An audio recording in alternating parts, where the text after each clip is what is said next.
Hey guys, this is Tauna, and today we have our typical thing that we do right before a new precons are coming out, getting fully announced and everything like that. Just letting you know some cards that I think you should purchase before they kind of spike, because these are cards that I think are very likely going to be huge upgrades for these decks. And worst case scenario, they're not, then, you know, they're still going to be really good upgrades for these decks.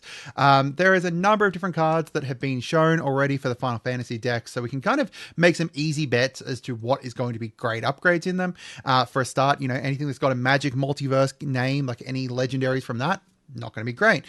Anything with, you know, any universes beyond name that is not, you know, Final Fantasy, easy bet. While we don't know the exact kind of contents of everything like that, though, we can kind of, you know, develop an idea as to what we could potentially add in as upgrades here. So the full reveals will be happening on the 12th of May, but I do like to do this kind of, you know, prediction-y kind of thing, and some of them I definitely think are worth kind of picking up because they are definitely very likely to spike up. So if you are going to be purchasing any of them, make sure you head on over to TCG Player. I'll put the link down below, and you can support the channel, pick them up relatively cheap as well. And, you know, just support the channel, which is just huge, right? Like, this is my full-time job. So supporting me by paying the normal price that you would for your cards is just going to be very helpful. So let's start off with the limit break one. So this is based around mostly equipment and getting your creatures to 7 power or above. You've got a bunch of different triggers that are going to happen when you have, you know, things that are 7 or above, like Cloud here lets you draw a card for each equipped creature, and then if Cloud is 7 power or above, then you get to create some treasures. Tifa is whenever a creature hits that they've got 7 power or greater, deals combat damage to a player, you get to get extra combats and stuff. So any kind of really good equipments are going to work well here, as well as anything that does additional combat triggers or power during combat, for example. So going through, you know, stuff like Battlefield Improvisation, I don't think this is going to get kind of reprinted. I don't think it's huge for kind of, you know, the Final Fantasy kind of world, as well as the fact that because it was just printed, you know, within this last year, anything that I think was printed within the last year, I doubt is going to show up within these precons, because they don't have those cards kind of ready when the precons are being built and stuff. So this was from the Assassin's Creed set, which, okay, now I'm thinking that it might have been longer than a year ago. Either way, I don't think this card's going to get reprinted, and it's great in this deck. We've got Codsworth, definitely not getting reprinted, right? Like, it is a Fallout card. Gives you Commander's Ward. Tap for mana to get auras and equipment out. It's just a huge mana dork for any kind of equipment-based deck. It is, he's amazing. Definitely worth picking up. Reaver Cleaver. Not a name that would really suit anything from the Final Fantasy world, as well as not within the actual, you know, Final Fantasy 7. We've got +1/+1, trample, and then whenever you deal combat damage, create treasures. Really great card. Brotherhood Regalia gets you, turns whatever legendary you equip it to, or whatever creature, into Ward 2, and gives them an assassin, turns them into an assassin, and make it so they can't be blocked. Great to get combat damage in.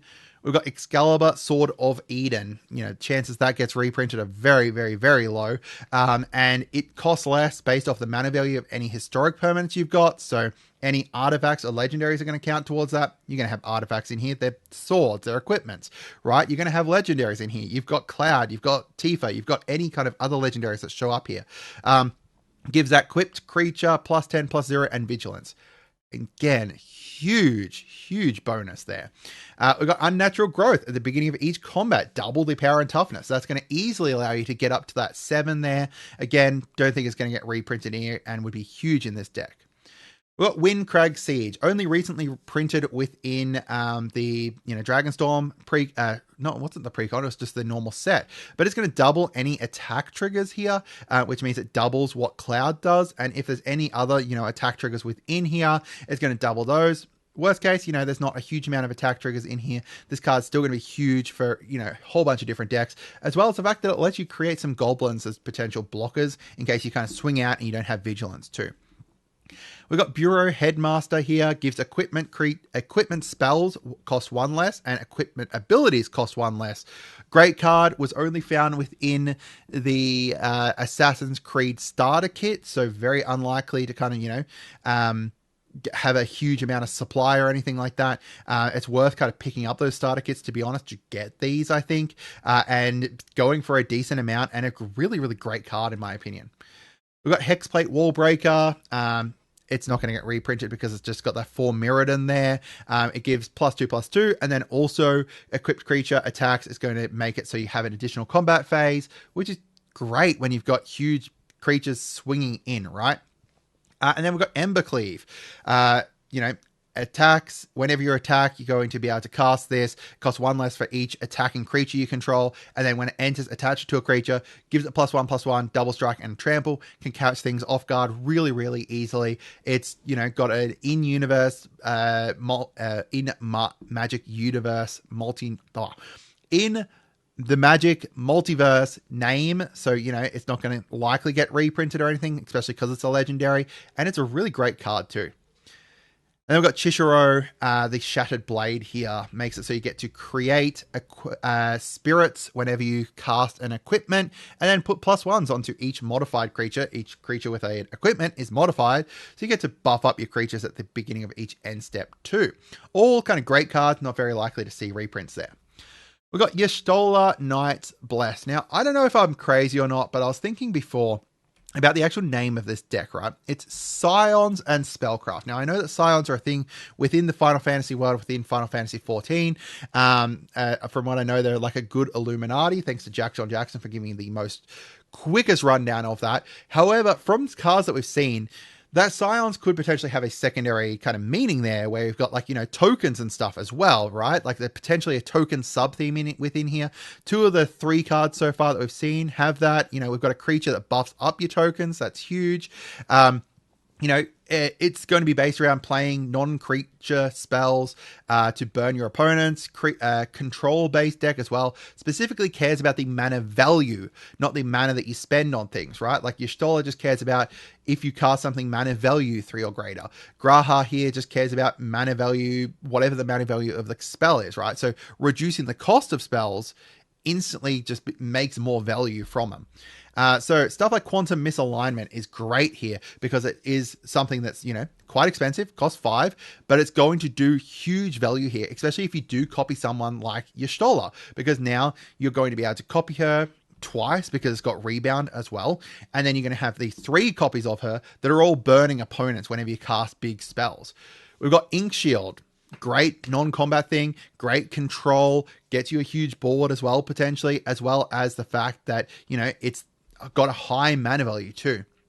We've got Yorick, Son of Yawgmoth here. Makes it so that your cards can cost less by paying 2 life instead of the black in each of their costs. Slowly gets stronger and then gets lifelink as well to kind of work alongside it, but allows you to cheat out some big black spells there. Dismember, again, can be cheated out by paying the life instead of paying the mana value, and just a great kind of removal spell. We've got Marneus Kelga, as I said, potentially a token sub-theme in here that Marneus just works really well with because it's whenever 1 or more tokens enter. So we don't want a huge amount of tokens entering at the same time usually for Marneus. We just want to go 1, 1, 1, 1. And Graha, I think his name was, the secondary commander there, kind of does that, right? So potentially, a huge amount of card draw you could get from him. We've got Campbell, Console of Allocation. We're going to be burning people a lot, but we're also going to be potentially burning ourselves to reduce the cost of our spells. This lets us get extra life from that as well. Helm of the Ghastlord. I know that this one has already spiked up thanks to people already wanting to build it. This is going to allow you to enchant your commander and 1, draw cards, and 2, make opponents discard cards whenever Y'shtola deals damage to opponents. We've got Enduring Tenacity. Now whenever we gain life, we get to burn people. Great. Comes back as an enchantment. Great. Works really well with the deck. We've got Bolas Citadel here. Allows you to pay pay life instead of mana for cards.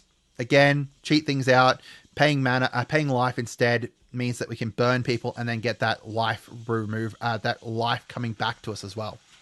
And then we get the High Fate Trickster here. Flash onto all our spells is great because now we can cast our enchantments and our artifacts on opponents' turns too, to allow us to just be able to get more of those pings going off there. Now, if you guys are liking this content and everything like that, make sure you subscribe first of all, but make sure you also become a member if you like. We're going to be brewing up a whole bunch of awesome, hopefully, Final Fantasy decks and stuff. So make sure you become a member. You get access to exclusive member-only deck tech videos from that, as well as early access to some videos like this one here you would have got early access to as well.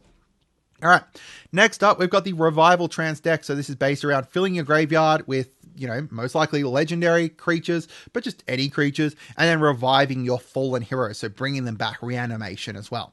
So yeah, discard, milling, otherwise just getting any creature cards into your graveyard, and then you revive them up onto the battlefield. I do think Celeste is the better commander for most things, right? Like, she doesn't have a revival herself, but she does get things into the graveyard, and she does do stuff when things come out of the graveyard as well. So Sir Conrad, huge. Not going to get reprinted because of the fact that he's a Magic Multiverse character. He does stuff whenever creatures die, whenever creatures enter the graveyard, leave the graveyard. He's dealing damage to everyone, as well as he's got mill built into him. We've got Breach the Multiverse, huge mill card that also allows you to reanimate stuff. Again, I doubt getting reprinted because it's got a very Magic Multiverse name. Ripples of Undeath, maybe a reprint, but very unlikely because of how strong it is. While I do think that they do make the Precon stronger than they used to, Ripples of Undeath is insanely strong, and just a huge great card. Allows you to mill, allows you to return things back to your hand as well. We've got Doom Whisperer. Flying, trample, and then you get to pay life to surveil, so selectively get things into your graveyard to then get reanimated. Really good. Deharder, again, not going to get reprinted. I doubt there's any kind of planeswalkers within any of these decks, but gives buffs up the legendary, lets you selectively mill things into your graveyard too, and then a huge kind of finisher there. Most likely going to use the plus, the up, and then the down, like the down 3 here for her, but maybe you somehow get to this bottom thing and steal everything. Who knows? We've got Priest of Felright. Pay 3, sack it, return something for the graveyard. That's good. No conditions for it. And then you can actually reanimate that thing with what's her face? With Terra as well. You can reanimate her with Terra. So then you can just do it all again. We've got Alicia, who laughed at fate. Amazing reanimation card. Anytime you attacked, which you're likely going to do in a, Mardu deck, you get to reanimate something, as long as you've attacked this turn based off of whatever Alicia's power is. Great. Again, Magic Multiverse character, not going to get reprinted here. Murderous Redcap. I don't think is going to get reprinted because I don't think there's any kind of Final Fantasy equivalent of it here. Goes infinite with Celeste and any kind of sack outlet. It's just great. We've got the Tevol's Judgment. Again, Magic Multiverse name. Only just got printed as well. But this is going to be huge, right, for this deck. Anytime something leaves your graveyard, draw a card or create a treasure or create a zombie. If you need the blocker, sure. But most likely you're going to get to just draw cards and create treasures. We've got Savine's Reclamation here. Huge kind of reanimation spell. Either reanimate something or reanimate 2 things if it's in your graveyard. Finally, we've got the Counter Blitz deck. So this is based around, counters, right? Like, surprisingly, it is based around any kind of counters. And proliferation too. There's at least one proliferate card with Titus. Now, it's not necessarily just +1/+1 counters. Any kind of counters will work here.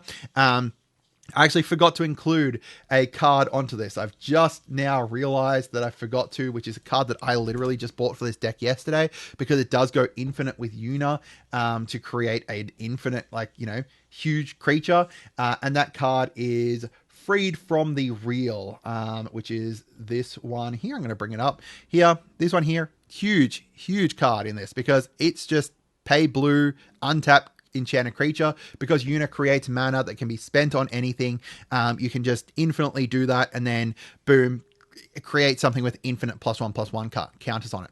As I said, it's not necessarily just +1/+1 counters. Any kind of counters could be showing up here. Very likely sagas, because Yuna is, Yuna Grand Summoner. They're bringing in summons as new saga creatures, so we're likely going to see those. And then it's also passing around counters with Titus. This is the one that's hardest to guess as to what's exactly in the deck.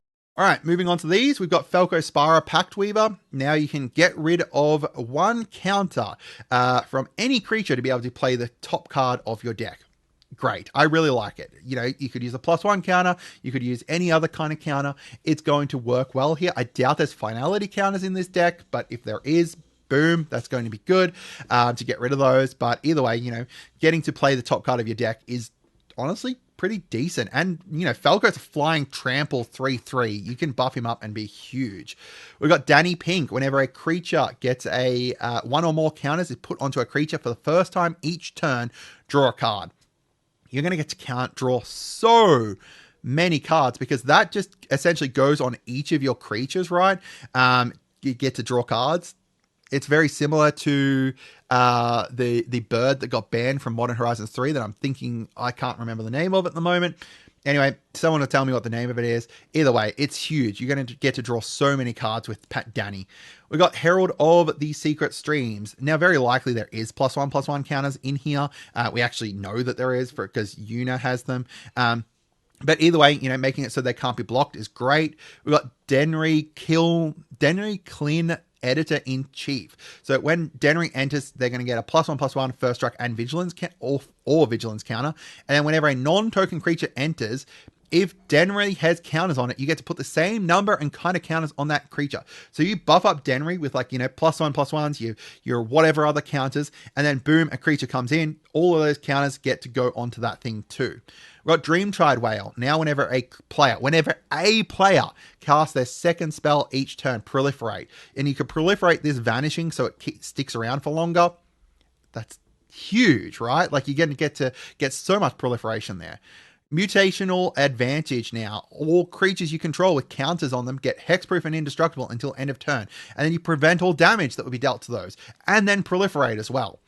We've got Aragon Company Leader. Whenever so ignore this top part because we're not going to be worrying about that. But this part here, whenever one or more counters is put on Aragon, you get to put one of each of those kinds of counters on up to one other target creature.